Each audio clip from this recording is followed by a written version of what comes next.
Hi மக்களே, welcome to my channel. நம்ம இன்றைக்கி என்ன வீடியோ பார்க்க போகிறோம்னா, ட்ரெண்டிங்கில் இருக்க மேங்கோ சட்னி எப்படி செய்கிறதுன்ற வீடியோ தான் பார்க்க போகிறோம். வாங்க பார்க்கலாம். பேனில் எண்ணெய் சூடானோடனே இந்த கட் பண்ண மேங்கோ ப்ளஸ் டொமேட்டோ, ஒரு 4 க்ரீன் சில்லி, ஒரு 10 பல்லு பூண்டு அதை எண்ணெயில் போட்டு ஒரு 10 மினிட்ஸ் லோ ஃப்ளேமில் வச்சு குக் பண்ணிடலாம். 10 மினிட்ஸ் குக் ஆகிடுச்சு. திருப்பி போட்டுடலாம்.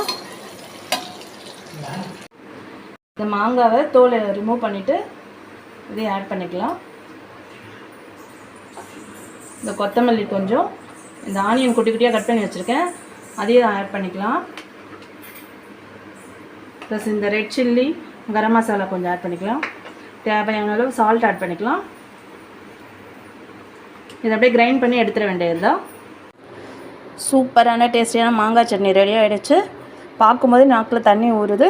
நீங்களும் ட்ரை பண்ணி பாருங்கள். இதை அப்படியே சர்வ் பண்ண வேண்டியது. மேங்கோ சட்னி ரெடி ஆகிடுச்சு. நீங்களும் ட்ரை பண்ணி பாருங்கள். எங்கள் சேனலை லைக் பண்ணுங்கள், ஷேர் பண்ணுங்கள், சப்ஸ்கிரைப் பண்ணுங்கள். தேங்க்யூ.